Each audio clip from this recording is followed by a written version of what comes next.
Hey everyone, welcome back to Bros and Shows. I am your host, Josiah, aka Muller67, and with me, as always, I got my buddy, I got my pal, I got my brother Austin. Austin, how you doing today? I'm doing pretty good. How about everyone out there that's on Twitch? And you, how are you doing? I'm doing okay. I can't complain. I did, however, realize that... Don't have the trailer up? Yeah, no, I didn't put the trailer up. It's fine. Yeah, Oops. yeah. Hold up. Oh, that's why it didn't show up. I forgot to select it. Spooky. Boom, look at it. And There we go. Oh, it's so beautiful. So beautiful. And beautiful. Awesome, it's beautiful. I'm going to adjust it so that way it takes up everything. From now on, Austin, the podcast is going to be like just us floating heads with the trailer playing in the background. Mm-hmm. Yes. I think that is the future of our show there, Austin. I did change the reason why I wasn't playing from the get-go is because I switched last second to the Halloween theme one.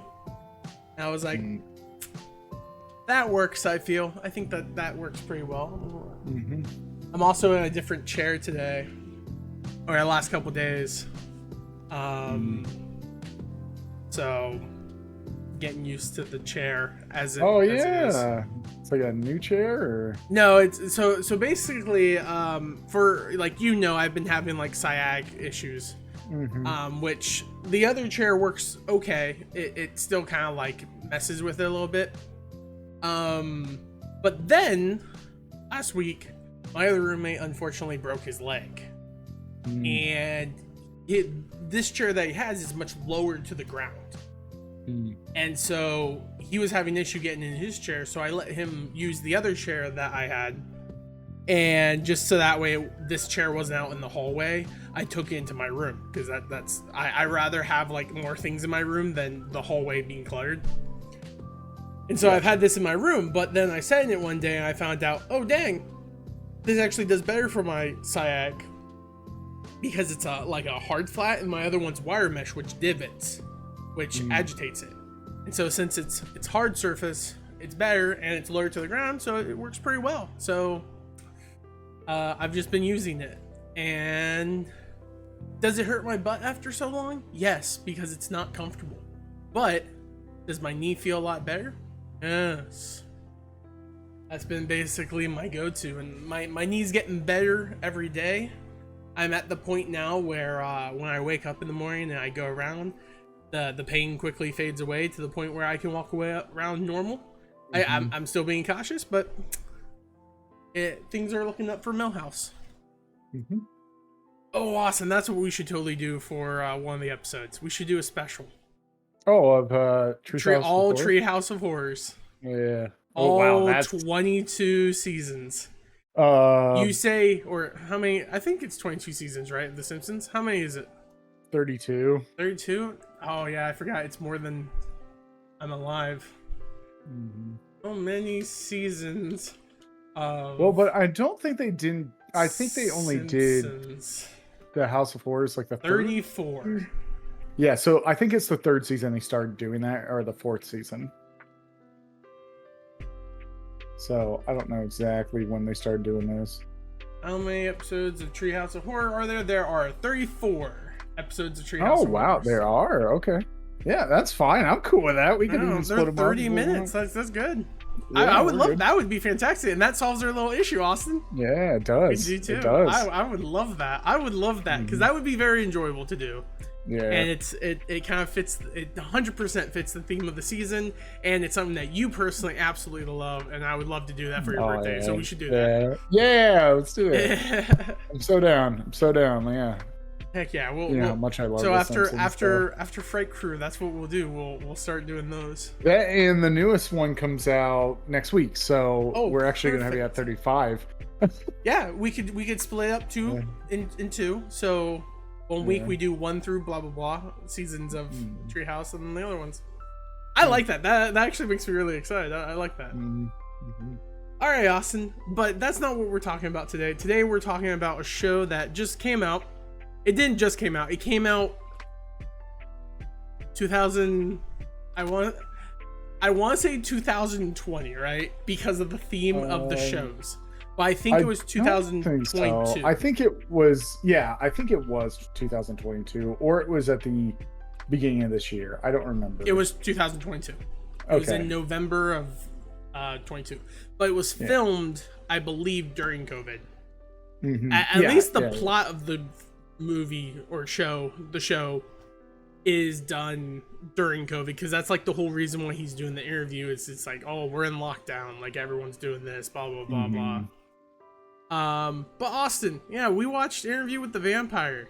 It's a show that we both wanted to watch whenever we saw that it was a thing, but you were the one who initiated it. But Austin, what did you think of Interview with the Vampire? So I'm a huge fan of Anne Rice, and Anne Rice has wrote this book. It's called Interview with a Vampire, and then she's also wrote like Queen of the Damned, a lot of different vampire like esque things. So like, you know, a lot of... Yeah, go on. I hate you so much. I thought you froze there for a minute. I was like, no, my internet's acting up again. I'm surprised you didn't see me like blink. I wasn't paying attention. Go on. Sorry. Anne Rice is known for her novels of vampires because really vampire, like, you know, people that love vampires, they only know like certain books. And if you're part of that universal realm of books, Anne Rice is like number 2 next to Bram Stoker. So Bram Stoker wrote the original Dracula, and then Anne Rice made it more sexy, like kind of sexy to be a vampire, and like some of the downfalls of being a vampire. And she had some very interesting ideas. So she wrote this book. It became a huge hit. And then they ended up making a movie with Brad Pitt, Tom Cruise, Kristen Durst, and I think Christian Bale. No, not Christian Bale. It's Christian Slater. Christian Slater plays the guy that interviews the guy. And I remember there was a lot, like when the movie came out, there was a lot of backlash that was happening because Anne Rice actually said that she did not like Tom Cruise. She's like, Tom Cruise is not a Lestat. I don't know why the studios went with it or whatever, but I remember Tom Cruise being very upset with that. And after she watched the movie, she came out and shook his hand and says, you did exactly how Lestat would be. And it was like, yeah, cool, you know, and Brad Pitt and everyone, and it like brought a lot of stardom to like their careers. It's like, you know, now they're huge movie stars. The movie was, I forgot Antonio Banderas was in that movie too. So, you know, at that time, it was pretty like what I've read the book, and it's pretty accurate to the book. There's only like one complaint I have from that movie, and it is the last part where they do find the other vampires that are like the theatrical vampires. It rushes that story way too quick, and I think it's because they're trying to deal with like, you know, they took too long on like the telling that was happening between, you know, Lestat and Louis and Kristen Dunst's character. I always forget her name, like the character. Claudia, that's what it is. It took too much time developing that. So what's funny is that like I think this falls in the same issue that I'm probably going to bring up with Scott Pilgrim whenever that show comes out. I think it's just because like a movie won't do the justice on what they're trying to tell. Yeah. And like you can do a movie, you'll just feel certain parts of it is rushed, which like you feel. Kind of like how like the Scott Pilgrim movie is like kind of rushed. It jumped through a lot of things and didn't really flesh out things, and for that reason, people have a misconception of what that movie's about. Yeah. And I'm like, the TV show has the chance to do it justice. Also, for the fact that the source of material is completely finished now. Yeah. Yeah, that's true. And I think like that's my kind of mindset with Interview with the Vampire of this. Like I'm okay, awesome. Get out of the way, because it's going to come up regardless. I play Vampire the Masquerade LARP, right? And a lot of the people who play Vampire the Masquerade love Anne Rice, Interview with the Vampire, Dracula, all the bumpy creatures of the night they love. And all the time people will bring up the movie and how they love the movie. But then people who also read the books will also say, like, they did a lot of in the movie, but it's still a good movie. Like, people still like it. It's just not... It's not, like, going to be, like, a word for word or, like, the way it is, because that's the thing is, like, there is some parts of that book that is dry, and I totally understand. But that's good for a like reader. when they're not eating someone. Yeah, pretty much. Or something entertaining's happening at one point. You know, so, like, I totally understand why people don't think the movie's great, but they do accept it that it's like, hey, this is a pretty good adaptation. Like, it's not like they took the source material and made it, you know, M. Night Shyamalan's The Last Airbender. You know, it's just, you know, they took what they needed to take from the movie from the book to make a good movie, and it still stands the test of time, because I watched it. What was it? I just watched it, like, I think it was 2 months ago. Actually, I watched it 2 months ago, and I forgot how long that movie is. And I was up until like 3:30 in the morning. I had to be at work at like 8, and I was like, oh man, this is gonna suck. But after I watched it, I was like, I still enjoy the old film. Like, I still do. And that was after watching the show, because I watched the show, what was it, like 3 months ago, actually. I watched the show. Amazon had a deal where the whole season was on sale for like $10. And I was like, if it prevents me from buying AMC Plus, it's $10. Usually a season's like $24.99, something like that. What's funny, you say that, that's exactly why I bought the Better Call Saul. Yeah, because I didn't want to buy. I did the same thing. AMC. Yeah, I was like, I don't want to buy it, and I know that I'll probably buy it sooner or later when it goes on sale. So this is a good sale. It's $10 for a whole season of interview. Yep. And now, since like AMC is now, I think, folding in, and they're, I think Max is buying them out, like Warner Brothers. I think that's what's happening, because a lot of other people are saying that too, that AMC Plus is now going to be available on Max, and then also Max is getting live sports. They're doing the great condensing. Like, everyone knew it was going to come with all the different stream services that started popping up everywhere. It's like, it's slowly starting to, like, condense down. Yeah. And they're like, are we able to survive on our own? No. So let's put it all together, have royalty setups and everything like that. So, yeah. So, yeah. Fantastic too, because is Max a great streaming app on my phone? No. Does it work at work instead of Hulu? Yes. For some reason, Hulu does not work on my work internet, but everything else does. And so I'm like, all right, well, crap. I guess Max is where it's at. Yeah. That's easy find for me. So the only real difference from the book right now of this is they didn't do the whole Paris thing, because the book is originally like them in Paris. That's how he meets Louis. But they changed it to Baton Rouge, which I love. I thought it's a great concept. I like the concept, because they end up in New Orleans in the book and in the movie. Oh, okay.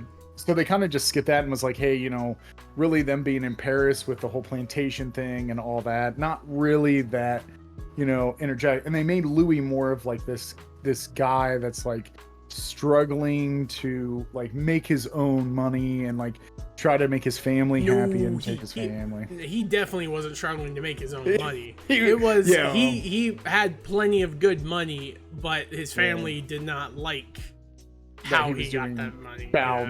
Foul money stuff. And I was okay with that. Like, I think it's fun. I thought it was a better environment. Just to say, you say foul money, dirty money. For those people at that time, that's what they believed. It's not like he was forcing people into that stuff. Like, you know, they were 100% accepting it, but it was not accepted at that time. Especially for the fact that his parents and family appeared to be like Southern Christian religion, and they very much did it. So yeah, no, they definitely didn't like how he was doing getting his money, but they were living good because of him, and they instead treated him like trash, which kind of made me frustrated through the first couple first couple episodes. That frustrated me greatly.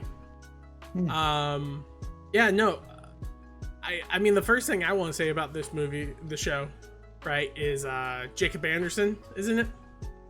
Jacob Anderson, aka Raphael Ritchie. Riley Ritchie. Yeah. Whew, boy.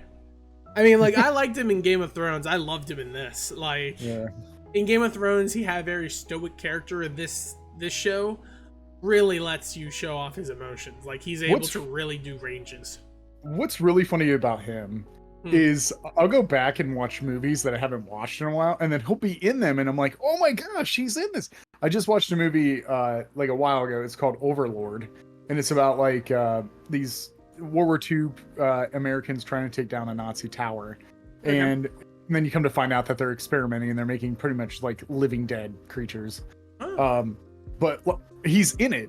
He plays one of the soldiers, and I was like, that's him. That's Grey Worm. Look at that guy. Look at that over here. You know, and then he ends up dying within the first, like, I think 5 minutes of the movie. He steps on a landmine or something, which sucks because I'm like, oh, I played him through the whole movie.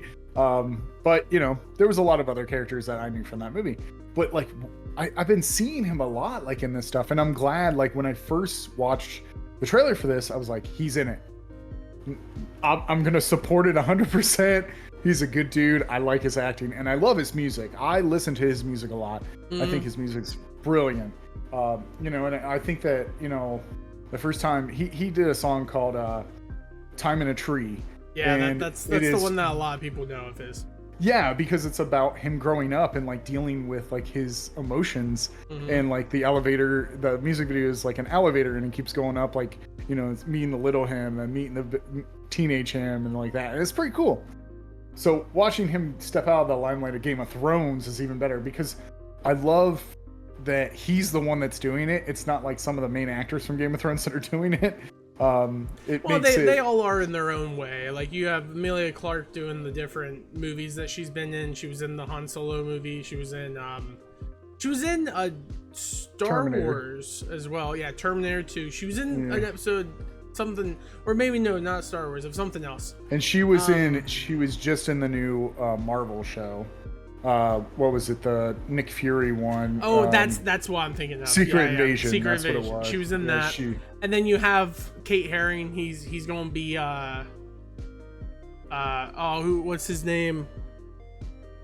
I can't remember. The Black Knight. He's going to be the Black Knight in Marvel. Oh, yeah. Like, they're all doing their own thing. Jason Momoa's being Aquaman. Like, they're all doing their own things. The only ones I haven't seen do a new show that I'm aware of, right, is the guy who plays Jaime Lannister, for one thing, or like the person who the individual who played Cersei. Though I know that they have done other things. I just don't know. They've done a bunch of movies like Alien. She also did did Dredd.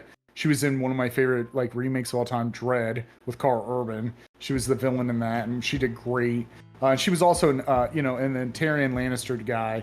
He was in Sandman, and like now he's same with Gwendolyn Christie. So So like those people are, but like, you know, like Sophie Turner and all that other, you know, and Marcy Williams or whatever her name is, or the girl that plays Marcy Arya. Williams done other things since then. Yeah, she does. She's just doing other roles of stuff because she was in that DC movie, the I don't remember what it's called, but it's like they're like mutants. They're like Inhumans or something like that. New Mutants. New Mutants, yeah. New Mutants. Anyways, that's not. We can get past that because we gotta talk about this show, man. Yeah. So like, I've been really excited to talk to you about this because I know that you love vampires, and I just know that you're gonna. When I watched the show, I was like, I think he's gonna really like this show because I like the lore that Anne Rice puts in with, you know, the history of vampires, and this is a great adaptation that they kind of went with their own liberties, but they stayed true to some of the stuff that she had in her book and like how things are. And I think that they did better betraying this into a show than they did a movie, because they can expand it. Yeah, you're able to just spend more time talking and interacting with the characters and the different emotional state. I mean, first off, I don't know if it's how it is in the book. I've never read the book. So you apparently have, so you'll be the arbitrator on this.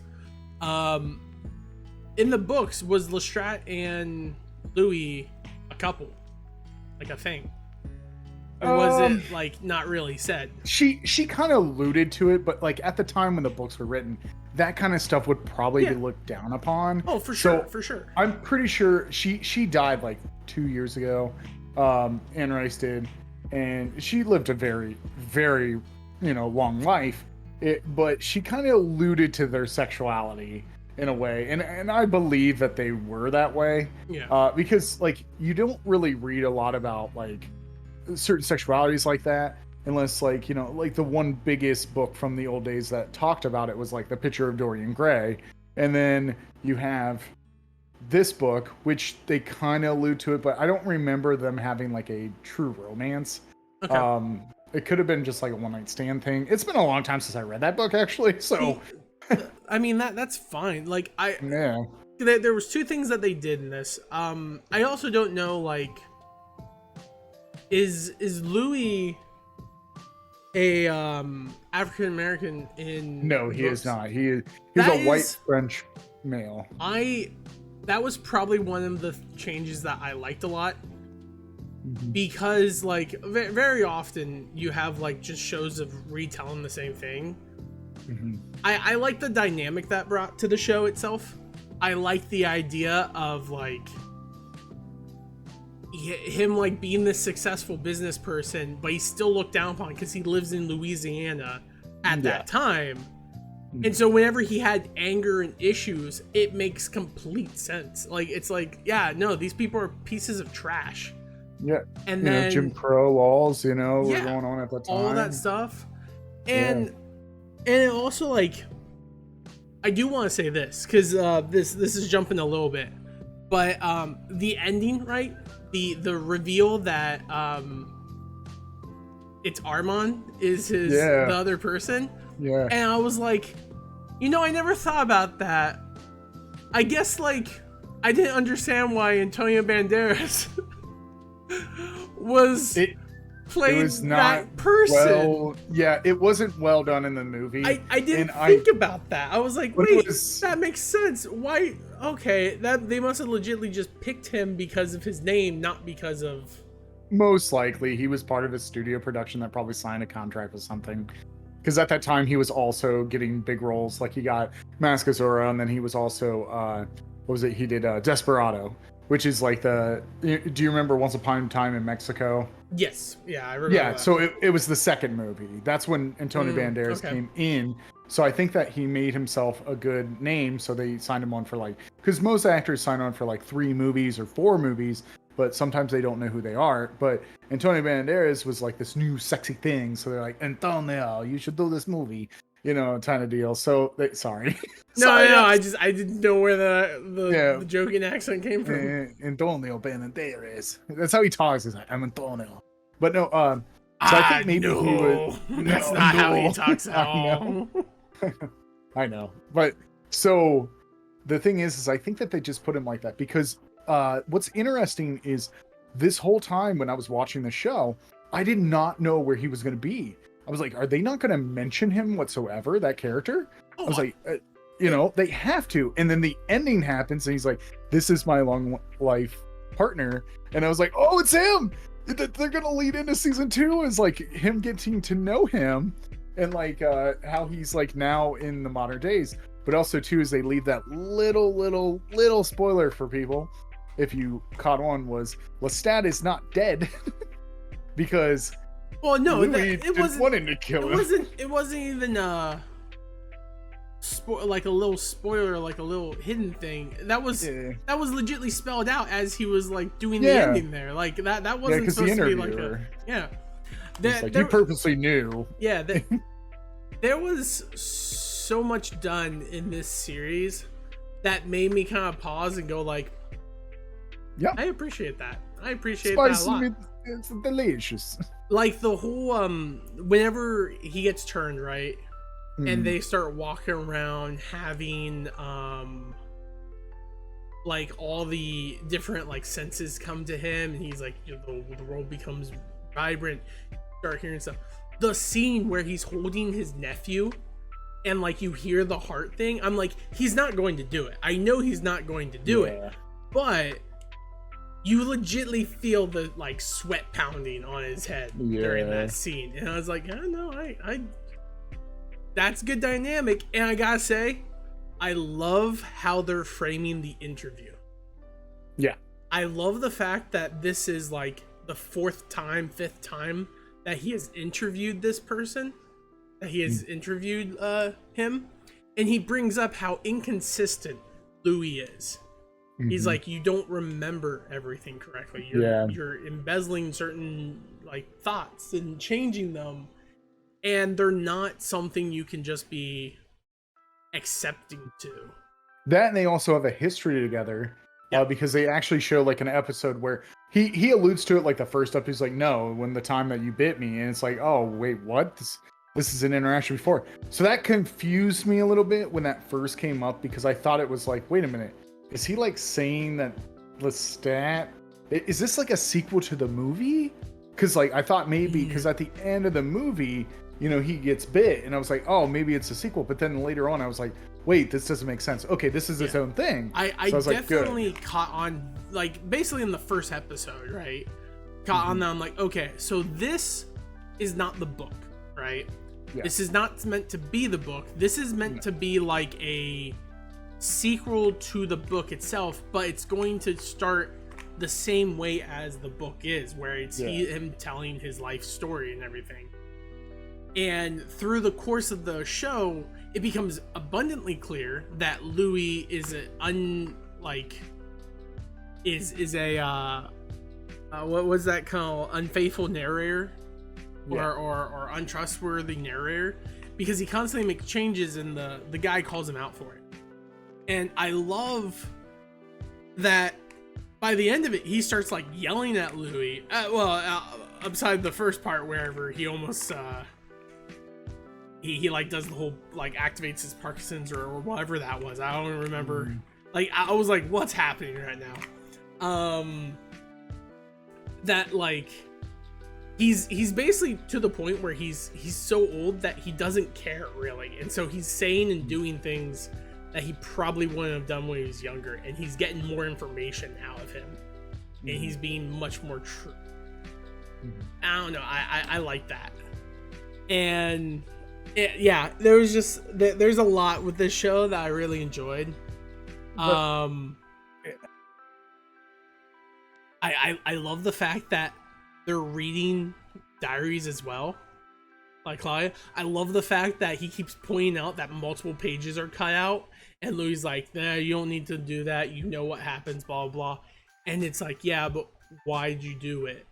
I understand you could.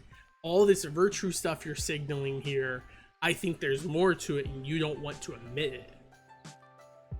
And then the ending where it's like, you wonder why? It's because he's here, and he's also pulling the strings too. And it's like, oh, such a good, like, it's a very good and solid method of storytelling.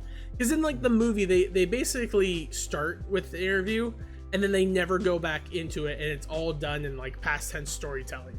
Yeah. In this, you're seeing like active, hey, let's stop, let's talk through like why you did this, why you did that type deal. Yeah, like there's more explanation.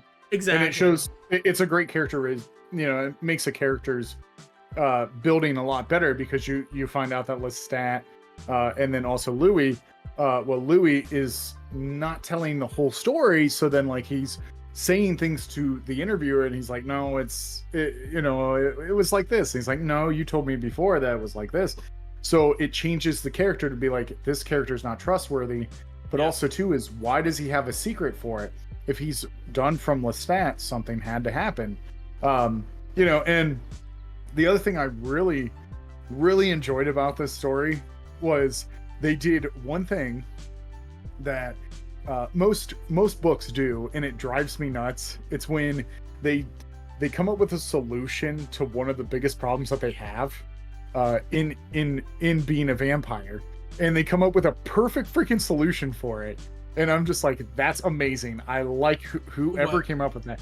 The incinerator, because in the book And the reason why Louis and Lestat get caught in France was because of one, he owns a plantation. All of his slaves were like, he's not eating. He's only coming out at night. And then they leave. But when they get to New Orleans, the only way that they find out that there's vampires is they start dumping the bodies in the river. Like they start dumping them in the lake. And what happens is a huge hurricane comes and washes up all these bloated bodies. And they're like, we have to leave. We have to go. You know, so then that's when they go to Europe to see Antonio Banderas and stuff. But in this, they do the incinerator thing, because I always said, I was like, when I always read vampire books, I was like, why do they just dump the bodies and then just get rid of the bodies? Why don't they do something about them, or they use them to feed? And they did that in this show. We get to see Louis has someone that he feeds off of from time to time. Like he's like a little rat for him or whatever, which is fine. But I like the incinerator part because one, there's no evidence. And at the time, DNA is not really, because later on we find out that. But I thought it was a great way to dispose of bodies, even though it's like a small detail. I thought it was great. I was like, this is genius. You're not going to get caught. It made so much sense, to the point where whenever the cops come to search their house and they're like, why do you have an incinerator? My brain instantly went like, why the heck wouldn't you? Yeah. Like whenever they're like, for trash, my brain went, yeah, open shut case, move on, coppers. Like if you're telling me back in that time, before there's any form of like government regulation on like fires, I think everyone would have an incinerator if they were rich enough. Yeah, they're rich enough, you know? Yeah, like it's a simple thing, and like most people wouldn't ask about that. It's like having a fireplace in your house. Like, I have an incinerator for trash, or I have and what I think he even said that I sell incinerators. Yeah, Louis says like, we sell incinerator, and then he looks at Lestrade and he's like, like, I'm like, bro, why are you doing that in open conversation? Like, don't do that. Yeah, I do find it funny that the one cop was going to bust into Claudia's room, and he's like, that's my daughter's room, and he busts in anyways, and my brains went, what? And luckily enough, she was smart to be like, I'm changing for bed, and freaks the guy out, and he ran. They also did something that I really enjoy compared to the book and the movie, is the part where Kristen Dunn's character, or Claudia actually, hides the bodies in her bed. And I'm like, why don't you think the vampires would smell that dead blood?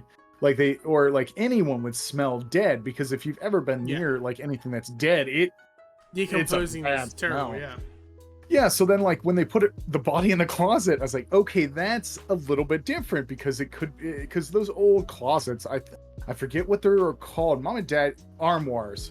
I think that's what that's called. Yeah. They're sealed, like they're really sealed. So to a degree, I still think it's super unrealistic for her to have that stuff. Yeah. It made a lot more sense in the show whenever she's like finding all these like thumbs and everything.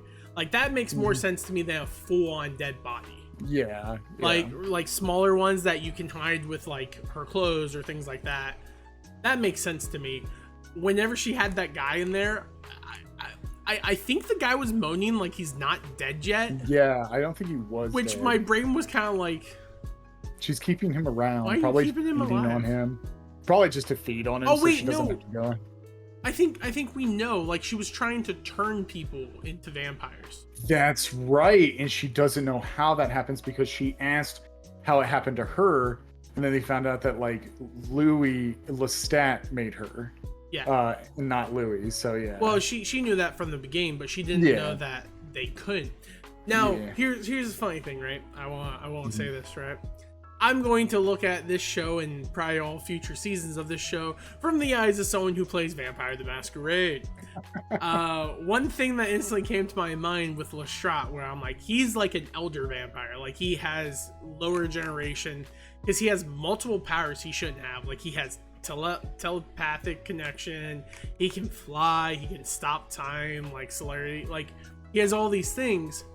And then you have Louis, who has like a much weaker version of him, and I'm like, okay, yeah, like Louis like he's like an Ancella or a neonate type deal thing. And then Claudia wise, it's like Claudia, first off, they call her an abomination because she's too young. It makes sense how she is turned in this. I thought the movie was kind of weird because like the whole reason why they turn Claudia is to like make Louis happy, essentially. Well, what happened in the movie is like Louis ends up at her house, and then like her mom dies of the Black Plague. Yeah. At the time that's happening, and then he leaves because he thinks he's gonna feed on her, and he's like, I can't, and he leaves. But then Lestat turns her because her mom's dead, but also he's missing his children. Yeah. From like his previous marriage when his wife died. And I think of the wife and baby. And that never like really that like always kind of was weird to me. I'm like, okay, Lestat knows this person is like wrong to do, like turn someone so young, and yet he does it. It doesn't make any sense. In this, he's actually kind of against it, and he basically does it because he loves Louis, and Louis asks him to do it, basically.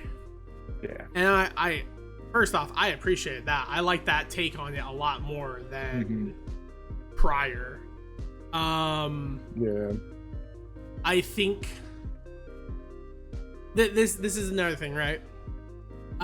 In Vampire the Masquerade, you have multiple sects. Like you have the Camarilla, you have the IA, you have the Anarchs, blah blah blah, and all of them have different rules. And it definitely feels to me like Louis was a ex Camarilla person. Like he knows all the rules. He didn't like the rules. He left, but he still knows them. And so he knows Claudia is 100%. Like if someone finds her, like if another vampire finds her out, she's just going to be hunted. She's not going to be able to handle herself, which we see happen in the show. And I'm like, that's definitely that. And then like Louis doesn't explain everything to them. He is very like reserved of it. And I'm like, I'm just interested to see how they kind of like play out, you know, like the whole story of that. What it's going to go in, because I know from the movie, it's Armand who tells her like, hey, she's an abomination, she must be killed, and then they kill her in the sunlight. Or no, the other vampires kill her in the sunlight against Armand's wishes. Because she killed a vampire. Yeah, she killed him. And so I'm wondering how they're going to like play all that in the show. And to be fair, that makes me excited, because I will say this: the character the actor playing Claudia, I think is killing it. I really enjoy her. I honestly, the whole cast I think is very good. I think the Lestrade is very good. At first, I was going to be kind of off-put with how like French he sounded, and then the more it went on, I'm like, wait, no, he's totally French. Why am I finding that annoying? And then he just becomes more and more endearing as time goes on. Is he manipulative? Is he a jerkbag most of the time? Yes, but toxic. But he understands the rules. Yeah, it makes perfect sense. But also too is Lestat actually did something because he was so fed up with Louis. He went to space.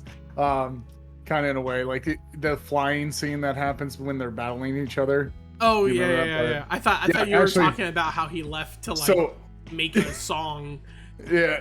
No, when he like has Louis all the way up in like almost the atmosphere and he can't breathe. I laughed when I first watched. I watched this again this week because the first thing that came to my mind was Nandor, like going to space. It's like it's blue. He can make it to space. You know what?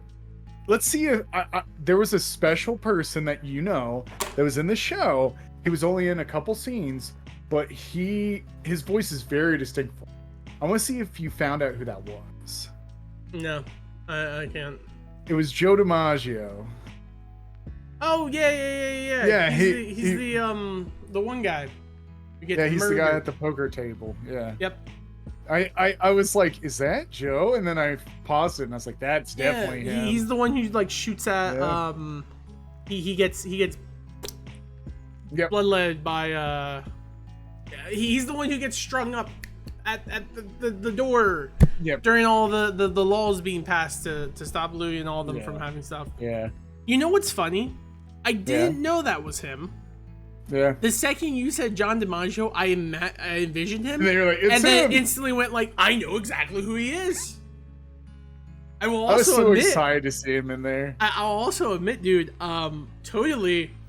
Only reason why I remember what Joe DiMaggio looks like recently is because I've been watching a lot of TikToks of Joe DiMaggio at not Steel City Con, Comic-Con with Rebecca Sugar, singing the Adventure Time. He gets all emotional. And I'm like, that's how I know what he looks like. Yeah, I didn't know what he looked like until there was a video I watched a long time ago on YouTube that Vanity put out where it was like him talking about his characters. Okay. So he was like, hey, it's me, Banda, and stuff like that. But so the other interesting thing I have is, did you know that there is a trailer for the season 2? Nope, did not know. I didn't even know it was already out. It came out right a day before the strike happened. It came out and it got overshadowed because it came out during, I think, San Diego Comic-Con. And then like a day later, that's when the strikes happened or something. Because I remember it happening and I was like, oh my gosh, this is a season 2 trailer. And they halted the season because supposedly the season was supposed to come out next week. But they have halted it until 2024 because of the writer's strike that was going on. So that's what I've been told. I haven't really researched a lot of it. But there is a trailer for it that was on SDCC, and it actually shows maybe the part where the vampires actually confront Claudia about killing a vampire. So I also have bad news. I just totally looked it up. The girl who's playing Claudia, she's not playing Claudia in season 2. Some certain circumstances came up. She wasn't able to take the role again, and so they got someone else to do it. So that's too bad. I thought she was a great. I thought in the trailer it was her. Yeah, so I was just reading it in April. It's saying on Instagram, Bass said confirmed she wouldn't return due to a variety of unforeseen circumstances. Playing Claudia has been a dream role and an incredible ride. I wish Delaney the best luck in her takeover. And also, if you look up the cast, you see that there's 2 people playing Claudia. And so there is. Yeah. That's too bad. I like that actress. I hope that she gets more work.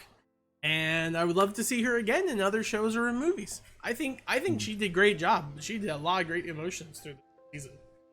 So more power to her. Hope she gets more work, and I'll watch out for that. Yeah. I think. Yeah, that makes me. I mean, I'm really happy for the show. I really like the show a lot. I don't know where I've seen him before, but the guy who plays Danny Malloy, Eric Bogutson, what else is he in? I've seen him in something. The guy who does the interview.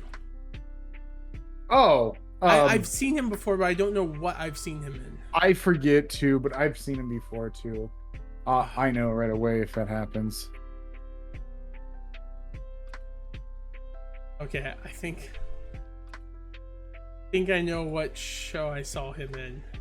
Oh, he plays Ross and Monica's dad in Friends. That's where. Wait, no, that's not him, is it? That is him. That is him. I'm pretty sure it is. No. Yep.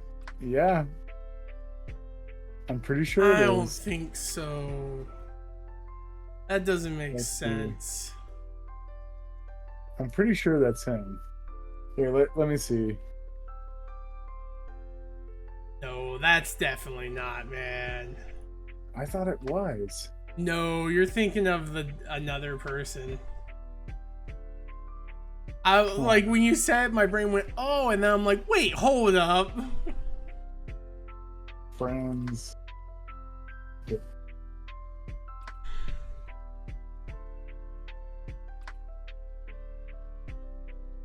Yeah. Oh, yeah. It's Elliot God. Looks exactly like him, though. Oh, you know what? I know him from. It's That? dumb, but it's where I do actually know him from. Okay. Blade. He's in Blade Trinity. Do you remember the beginning of Blade Trinity? Whenever the one Oh, dude's yeah. interviewing the ghoul, he's the dude interviewing him. See, I know him from two things actually. Okay, go ahead. He's in Scrubs. He plays one of the patients in Scrubs. I remember him from there. Okay. But also too, there was a movie that I love called Igby Goes Down, Oh, and okay. it's got the guy that plays in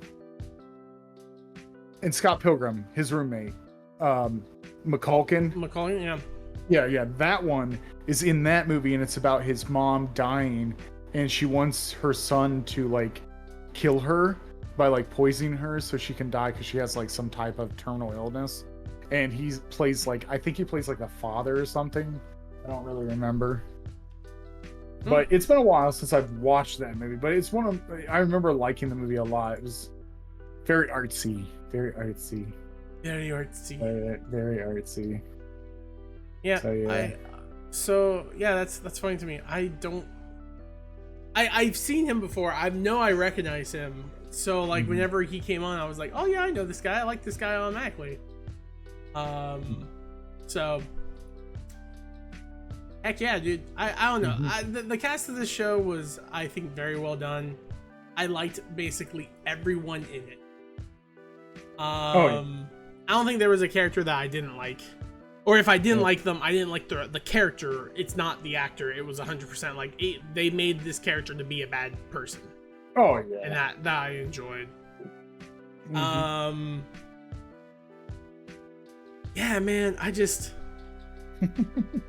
like I don't know what else to say other than like, heck, dude, it was a great show. The second I got done watching it, I posted it in my the Discord of like the VTM, asking if people watched it, and I'm like, you got to, if you have the ability to watch this, because in my opinion, I think it's better than the movie. And I want people to really support it and give it like all the due power of it, because I'm like, come on, man. Also, this is a side note, right? The actor strike with the tentative deal that they have, they'll get royalties based upon watches, which before they weren't. And that's fantastic. Like, that's amazing. And what that will do is it will guarantee shows that get more streams to continue. So you know what that means, man? That means John DiMaggio is making a lot of money off of me because I just have Futurama running in the background as I play games. Like, the whole cast is going to be making money because I'm just watching hundreds of episodes a day. And now, rewatching all of our favorite shows is going to give money to the actors and actresses, the writers and whatnot. Heck yeah, that's like win-win, man. I'm excited that they got the deal. I'm so happy that it's all coming back. I hope the actors also get a very good deal on top of it. So, but we'll see if everything shakes out in that way, and I hope it does. But yeah, man, Interview with the Vampire. Heck of good, man. Heck of good. Do you have any thoughts on what's going to be like revealed next season? Here's the problem though that I have with this and like trying to do this. I'll try to keep it as much as I can spoiler free, because like people that have watched the movie, they know what's coming with Claudia and you know, some things with that. I agree, but I will say this one thing, and this is my current thought, right? How they frame this show is that this takes place after the books would take place. So they can continue the story past the point, or even rechange it, adapt it, whatever, past that point. So yeah, the things from the book could totally happen, probably will happen. I don't think that's where the series is going to end, though. I think they're going to push it back for it. I think actually, like, not to be spoilish, because I don't think this is spoilish. I actually think that they're going to start dipping into the Queen of the Damned with the show, because the Queen of the Damned is Lestat's story. after Interview with a Vampire. Oh, is that like another book? Yeah, so like it's okay. Interview with a Vampire, Queen of the Damned, and Lestat like awakens a vampire queen from like ancient times and tries to make him his lover. And so like maybe that's what's leading into it, because 100%. Lestat in the book and in the movie it talks about him starving to death. Like that's the last time Louis sees him. He's in like that torn down like mansion, and everything's like, you know, he's like really decrepit and he's only eating off of rats, and he's like, I'm too weak to hunt. And you come to find out later on in the books, I don't want to say this, nope, not gonna say, later on in the books there's just something that you find out that Lestat actually was manipulating Louis the whole time. So I'll just say that. But yeah, so like Queen of the Dam is like a kind of a sequel in a way, but like it's more of like without Louis kind of deal, if I'm correct. Well, it's been a long time. So the books that she has was Interview with the Vampire, The Vampire Lestat, Queen of the Dam, The Tale of the Body Thief is apparently, I don't know if they're all connected or if those are just what she did. Well, so I think I have read the Lestat one. Oh dang. I just read a interview about it. Apparently there is a movie called Queen of the Dam that came out a long time ago. That was really bad. It was awful. And she went on to quote this: Rice not only denounced Queen of the Dam, but when it came out, she declared no more movies will be made of her books ever. Yep, that's what happened. Ruffarino, dude. Imagine butchering something so bad that the source material person said like, nah, man, never again. Never forget. Like, that's like, crazy. If I remember how the books go, is it's Interview with a Vampire, Lestat the Last Vampire, Queen of the Dam, and then Witching Hour. I know Witching Hour is in that, and they're all like Lestat and Louis' like story in between that. So Interview with a Vampire is the start off book, and it's a great book. But Queen of the Dam is one of my favorite books. It's just a terrible freaking movie. It's awful, and it's because it was pretty much like a B-rated movie. It's not good. It's not good. They didn't have anyone that was like really good for the parts or anything like that, and the storytelling was awful. I remember people that liked that movie and was like, you need to watch it, it's really good, and then I watched it, I was like, this is not like the book and this is awful. It's the worst thing I've ever seen. All right, well, now that Molly's shoving her butt in the camera, I think that calls it for this episode of Bros and Shows. Austin, since we won't really go into possibilities in the future because you know too much, you've seen the future, you have knowledge of it, I will just say this, that if I labeled all of them as different vampires, Louis is definitely a toreador who has gathered different disciplines from other people. He is a master of auspex, thus, you know, telepathy and everything of that sort. And I totally think that Claudia is a caitiff, and that's why she can't transform anyone. Louis has never tried it. I think Louis could if he tried. And honestly, if I had to pick something for Louis, it would probably be a Ventrue, but that wouldn't make sense. He should be a Toreador too. But I think he's more of a Ventrue. So those are my thoughts on what they are. So Austin, thanks so much for joining me on this episode of Bros and Shows. I'm forcing my cat to snuggle with me because she's getting in my face because she wants pets, but not in the way that I want to give it to her. And Austin, thanks so much. To everyone else out watching, thank you all so much for stopping by, and thank you all so much for tuning in. Ollie, you're blocking the screen. I can't. There we go. Ending.